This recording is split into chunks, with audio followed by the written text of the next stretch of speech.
Vor gut 10 Tagen habe ich um Kopf und Kragen geredet beim Nachtessen.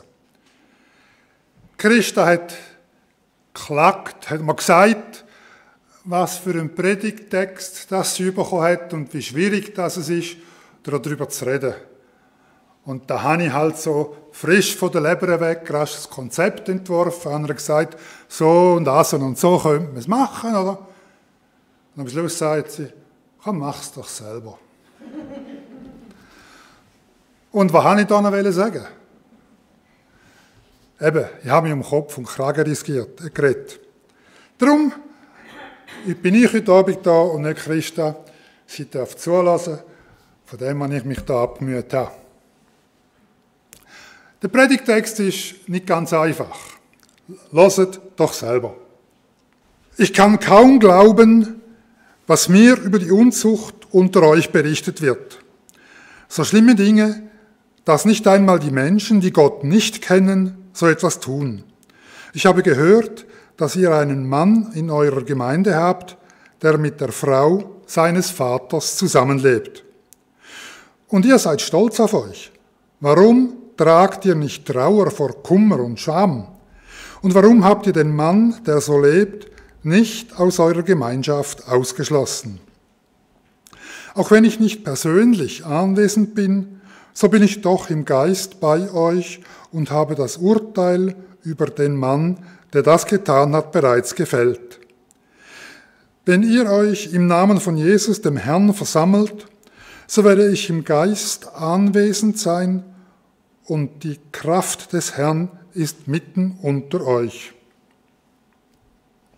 Dann sollt ihr den Mann aus der Gemeinde ausschließen und dem Satan übergeben, damit seine sündige Natur vernichtet und er selbst gerettet werden kann, wenn der Herr wiederkommt.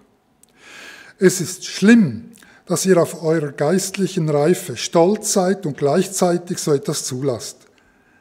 Erkennt ihr denn nicht, dass nach kurzer Zeit alle in Mitleidenschaft gezogen werden, wenn ihr auch nur einen von euch ungehindert sündigen lässt? Entfernt diesen Mann aus eurer Mitte, damit ihr rein bleibt.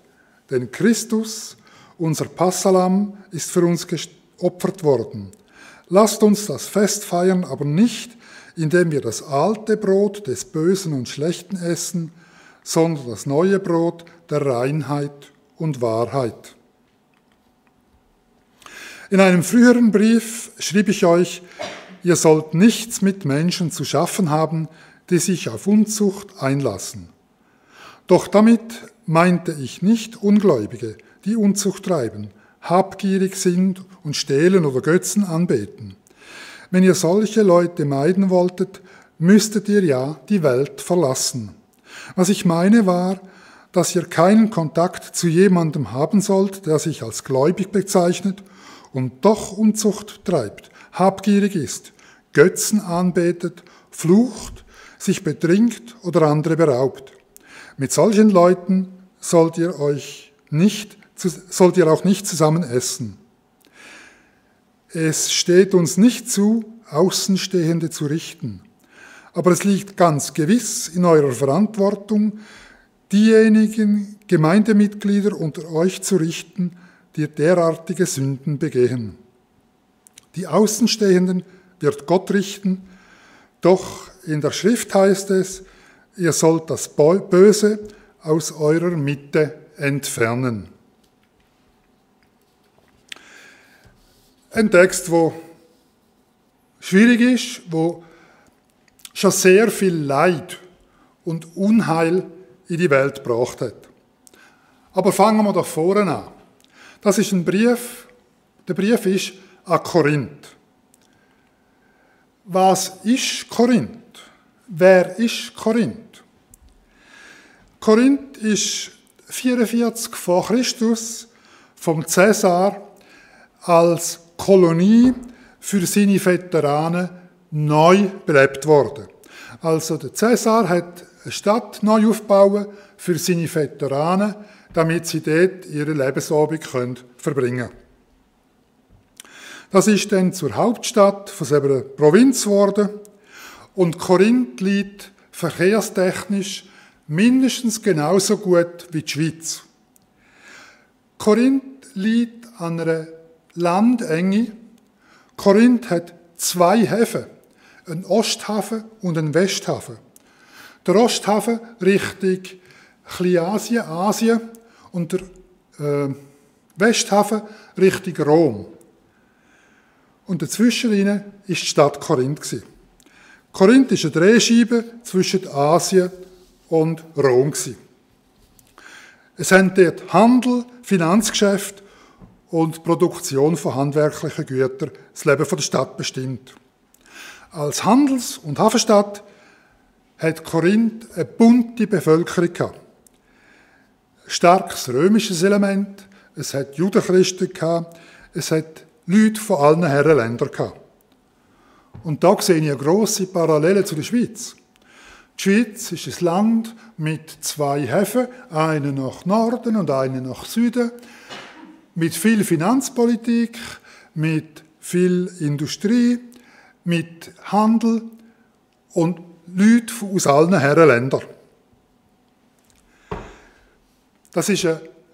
Korinth war eine kulturell und religiös vielfältige Stadt gewesen, wie die Schweiz auch ein vielfältiges Land ist.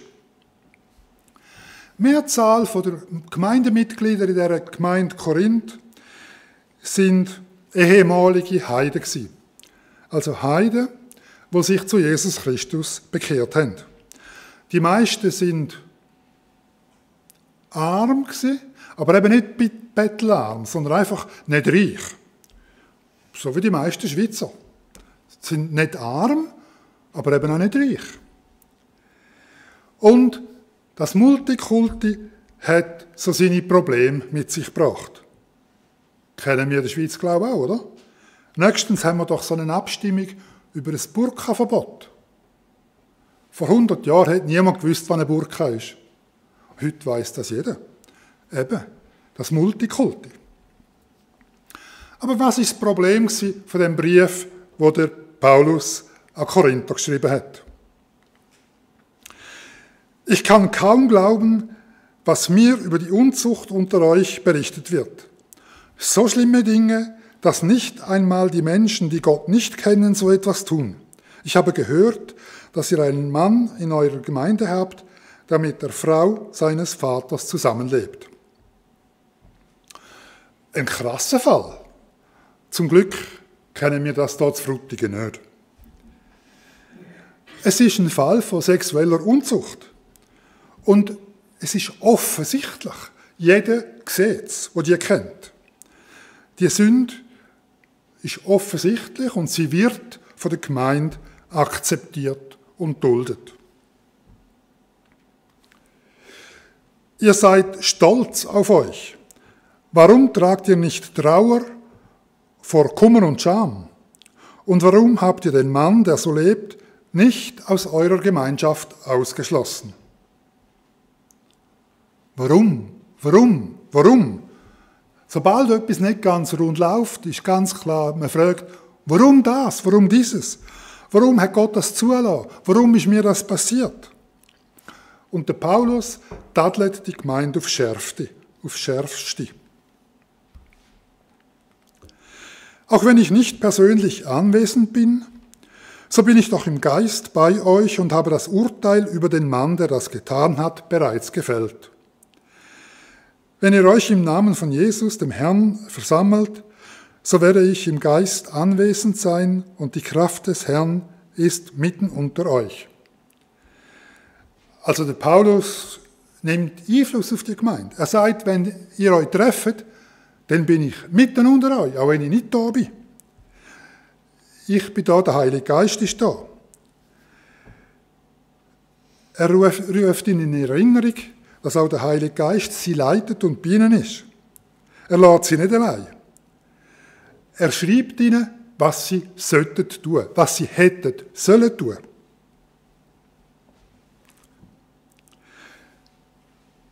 Dann sollt ihr den Mann aus der Gemeinde ausschließen und dem Satan übergeben, damit seine sündige Natur vernichtet und er selbst gerettet werden kann.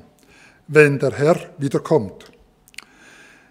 Es ist schlimm, dass ihr auf eure geistliche Reife stolz seid und gleichzeitig so etwas zulasst. Erkennt ihr denn nicht, dass nach kurzer Zeit alle in Mitleidenschaft gezogen werden, wenn ihr auch nur einen von euch ungehindert sündigen lasst? Entfernt diesen Mann aus eurer Mitte, damit ihr rein bleibt. Denn Christus, unser Passalam, ist für uns geopfert worden. Der Mann, der sündigt, soll aus der Gemeinde ausgeschlossen werden. Und das, laut Paulus, aus 2 Gründen. Erstens, zum Wohl von dem Mann. Und zweitens, zum Wohl von der ganzen Gemeinde. Schauen wir das Wohl von dem Mann an, das der Paulus da anspricht. Indem sein Verhalten nicht akzeptiert wird, nicht toleriert wird, soll der Mann zum Nachdenken gebracht werden. Seine Handlung, sein Tun, wird angefindet und er soll damit dazu angeleitet werden, sein Handeln zu hinterfragen. So ähnlich, wie wir es ja jetzt in den letzten 3-4 Jahren erlebt haben. Die Klimajugend ist auf die Straße gegangen und sie hat bewirkt, dass alle Leute, oder die meisten, oder viele Leute, angefangen haben, ihr Handeln, ihr Denken bezüglich Klima, bezüglich Umweltverschmutzung zu hinterfragen. Genauso soll der Mann durch seinen Widerstand gegen sein Handeln dazu gebracht werden, sein Handeln zu hinterfragen und zu überdenken. Genau das Gleiche ist passiert bei der Tierhaltung. Wo wir vor 50 Jahren Sauen gezüchtet haben, ist es völlig normal und nicht zu hinterfragen gewesen, dass junge Eber mit 7-8 Wochen kastriert werden, so wie es sind. Man hat zum Daumen genommen, 2 Schnitte rausgeschnitten und die haben gejault und normal, oder? Heute wirst du gebüßt und wird der Betrieb geschlossen, wenn du das machst. Da hat jemand angefangen, hinterfragen, etwas Widerstand entgegenbringen und das hat zu einem Umdenken geführt. Selbstverständlich ist der Ausschluss aus der Gemeinde nicht der erste Schritt. Es ist wie, wenn ein Arzt einen Fuß amputieren muss. Ist das Amputieren nicht der erste Schritt, den der Arzt macht? Zuerst versucht er es mit Antibiotika, mit Wunden auskratzen, Wundheilung. Er versucht alles Mögliche, was ihm zur Verfügung steht. Aber wenn es dann darum geht, zum Leben zu retten, dann amputiert er das Bein, das sonst das Leben von dem Mann bedroht. Und so soll der Ausschluss einfach der letzte Schritt sein, nachdem er mit ihm geredet hat, unter 4 Augen, unter 8 Augen von der Gemeinde, soll er einfach ausgeschlossen werden, wenn er uneinsichtig ist. Also der Ausschluss soll zu seinem Wohl sein. Zum Wohl von der Gemeinde. Erkennt ihr denn nicht, dass nach kurzer Zeit alle in Mitleidenschaft gezogen werden, wenn ihr auch nur einen von euch ungehindert sündigen lasst? Wenn Sünde in der Gemeinde toleriert wird, geht es nicht lang, bis die Gemeinde voll Sünde ist. Wir kennen all das Beispiel, das in der Bibel mehrfach angesprochen wird, vom Sauerteig. Wenn ein Teig nur ein bisschen Sauerteig bekommt, geht es nicht lang, bis der ganze Teig durchsäuert ist. Oder wir kennen das von den Kindern. Das jüngere Kind reklamiert für sich sofort die gleichen Rechte, wie der Ältere hat. Und sieht nicht, dass er jünger ist. Er sieht, der Ältere hat bis zum 10 Uhr Ausgang, dann will ich auch bis zum 10 Uhr Ausgang haben. Oder der Ältere hat 5 Franken Sackgeld, dann muss ich auch 5 Franken Sackgeld haben. Also was der eine hat, darf der andere auch. Und so ist es eben auch mit der Sünde. Wenn der eine darf rauchen, dann darf der andere auch. Oder? Es kann ja nicht so schlimm sein, wie der macht es auch. Also, wenn Sünde in der Gemeinde toleriert wird, geht es nicht lang, bis die ganze Gemeinde durchsündigt ist. Darum soll die Sünde aus der Gemeinde ausgeschlossen werden, zum Wohl der Gemeinde.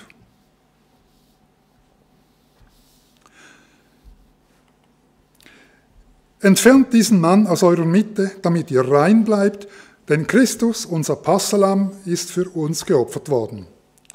Lasst uns das Fest feiern, aber nicht, indem wir das alte Brot des Bösen und Schlechten essen, sondern das neue Brot der Reinheit und Wahrheit. Es geht schon um viel. Jesus ist für mich, ist für uns gestorben. Er ist das Passahlamm. Er hat den Tod auf sich genommen. Er hat die Schmerzen, den Schmach auf sich genommen, damit wir gerettet sind. Und das muss bewahrt werden. Das darf nicht verloren gehen.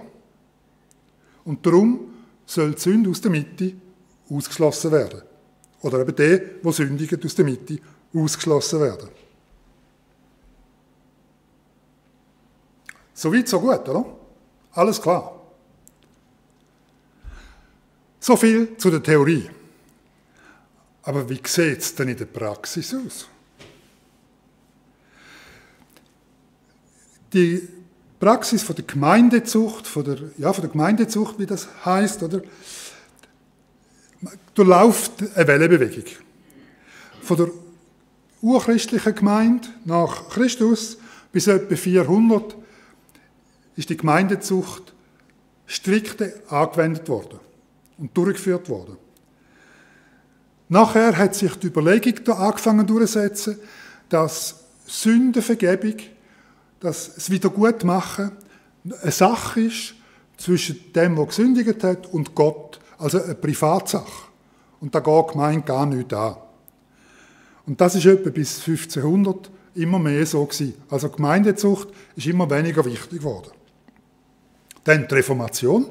Die Reformatoren haben das wieder voll pocht, haben das gepusht und die Gemeindezucht ist wieder aktuell geworden, ist wieder stärker geworden. Und dann ab ungefähr 1800 hat sich wieder die Überzeugung und die Überlegung durchgesetzt, Sünde und Gott, das ist eine Privatsache, das geht die Gemeinde nicht an. Und heute ist Gemeindezucht ein Fremdwort. Aber was für Beispiele von Gemeindezucht gibt es denn? Von was reden wir denn da überhaupt? Ich mag mich noch gut erinnern, etwa 1990, also noch keine Welt her, gut 30 Jahre, ist bei uns in der Heilsarmee-Gemeinde eine grosse Diskussion gewesen, darf ein Geschiedener wieder kirchlich verheiratet werden? Der ist geschieden. Das ist nicht gut, das ist Sünde. Also kann die Gemeinde den nicht wieder verheiraten. Der muss ausgeschlossen werden. Und wie viel Leid ist damit verbunden? Wenn jemandem verwehrt wird, aus einem Fehler etwas Besseres zu machen und dann verhindert wird, vor Gott das richtig zu machen. Oder in der orthodoxen Kirche ist einer, der Alkohol trinkt, ein Sünder. Der hat in einer orthodoxen christlichen Gemeinde nichts verloren. Der kann sein Heil gar nicht haben. Was für ein Leid für jemanden, der da einfach so ausgeschlossen wird. Und für die Familie, die zu dem Mann oder zu dieser Frau gehört.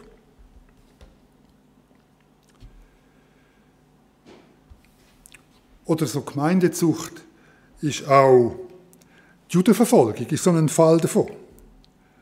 Oder der Hexenprozess. Oder auch, wie man versucht hat, den Galileo Galilei mundtot zu machen, weil er die irrige Idee gebracht hat, die Welt könnte rund sein. Das geht nicht. Darum entweder wieder rufst, passest du dich an oder wirst aus der Gemeinde geschossen. Oder ein weiteres Beispiel von Gemeindezucht. Frauen mit kurzen Haaren, das geht gar nicht. Die haben in einer Gemeinde gar nichts verloren. Und das ist noch nicht so lange her. Ne? Oder Männer mit langen Haaren, das geht natürlich noch viel weniger. Die haben in einer christlichen Gemeinde schon überhaupt nichts verloren. Ich könnte hier noch weitere Beispiele aufzählen. Aber es langt. Ich kenne vielleicht eine Handvoll Beispiele, wo Gemeindezucht etwas Sinnvolles gebracht hat. Eines von diesen Beispielen ist zum Beispiel die Heilsarmee. Die ist die Folge von so einer Gemeindezuchthandlung. Weil so dreckige Leute aus der Gosse haben in einer guten christlichen Gemeinde nichts verloren. Und darum hat man die ausgeschlossen und darum hat es die Heilsarmee gegeben. Aber das ist eine löbliche Ausnahme, habe ich das Gefühl. Ich finde, Paulus, du bist kein Realist, du bist ein Phantast. Das, was du da anordnest, was du schreibst, das funktioniert nicht. Das gibt nichts Gescheites. Aber stoppen mal. Gehen wir doch ins Alte Testament zurückschauen. Wenn es göttlich ist, gibt es Beispiele, oder? Das muss ja irgendwo zu finden sein. Ein Beispiel ist die Vernichtung der Rotte Korach. Die haben, also ein paar Führende haben nach einem Krieg Bands Zeug vergraben und für sich genommen, obwohl man es Gott geben musste. Und Gott hat die ganze Rotte, die ganze Sippe gestraft, indem die Erde aufgegangen ist und die da drin versunken sind. Und dort sind unschuldige Kinder dabei gewesen. Unschuldige Frauen, die durch die Gemeindezucht gelitten haben. Die Deportation von Israel und von Juda ins Exil ist auch so eine Gemeindezuchtanlass oder eine Aktivität, wo Gott die Gemeinde gestraft hat, weil sie Sünde unter sich hatten. Und wie viel Leid aus dieser Deportation, dieser Sklavenschaft entstanden ist, können wir uns alle vorstellen. Im Neuen Testament, das erste, was mir in den Sinn kam, ist Ananias und Sapphira. Die gesagt haben, sie hätten alles Geld für die Acker der Gemeinde gegeben, dabei haben sie einen Teil zurückbehalten und für das sind sie dort worden gestorben. Aber auch Schriftgelehrte und Pharisäer haben Andersdenkende verfolgt und aus der Gemeinde ausgeschlossen. Und aus dem Neuen Testament der klassische Fall von Gemeindezucht ist die Anklage an die Ehebrecherin. Eine Frau, die beim Ehebruch ertappt worden ist vor Jesus gebracht worden. Und eigentlich laut Gesetz hätte sie gesteinigt werden.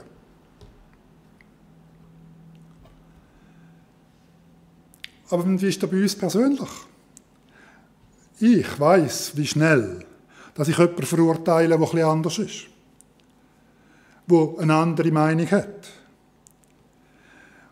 Und wie viel Not und Leid entsteht mit dem Umgang von Andersdenkenden. Aber schauen wir doch mal das Beispiel von Jesus an. Ich meine, wir Menschen, die etwas machen, sind eben nicht perfekt. Darum kann es ja sein, dass etwas halt ein bisschen krumm läuft. Aber bei Jesus, nein, dort passiert das natürlich. Und wenn Gemeindezucht wirklich etwas ist, müsste man doch auch ein Beispiel bei Jesus finden. Ich habe keins gefunden. Also, ganz das Gegenteil ist bei Jesus der Fall. Nehmen wir das Beispiel von der Ehebrecherin. Er hat sie nicht verurteilt. Im Gegenteil, er hat gesagt, wer ohne Sünde ist, der werfe den ersten Stein. Und bald ist die Ehebrecherin und Jesus allein da gestanden. Weil keiner von diesen Anklägern ohne Sünde war. Wie keiner von uns ohne Sünde ist. Er hat wieder gesagt, Sündigen hinfährt nicht mehr. Also kehr um und gang. Eigentlich genau das Gegenteil von dem, was der Paulus da in seinem Brief an Korinther schreibt. Nicht Ausschluss, sondern ändere dich und gang. Leb weiter. Der Paulus fährt in seinem Brief fort.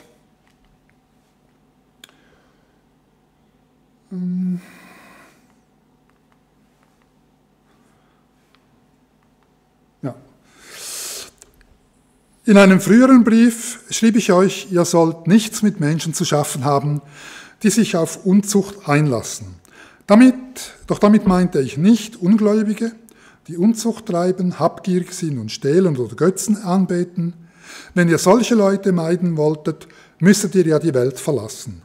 Was ich meinte war, dass ihr keinen Kontakt zu jemandem haben sollt, der sich als gläubig bezeichnet und doch Unzucht treibt, habgierig ist, Götzen anbetet, flucht, sich betrinkt oder andere beraubt.